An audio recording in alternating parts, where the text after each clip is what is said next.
Կանաչ վիթխարի ընկուզենու տակ, իրենց հասակի կարգով ծալպատակ, միասին բազմած մի շրջան կազմած քեֆ էին անում և ուրախանում մեր հսկա պապերն ու մեր հայրերը, գյուղի տերերը։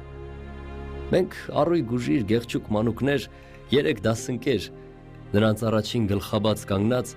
ձեռքներս խոնարհ, սրտներիս դրած, զիլ ուժեղ ձայնով նրանց սպասում տաղ էինք ասում։ Երբ զվարթաձայն մեր երգը լռեց, մռայլ Թամադեն բեխերն ոլորեց։ Նրա հետ վերցրին լիք բաժակները բոլոր մեծերը ու մեզ օրհնեցին։ Ապրեք երեխեք,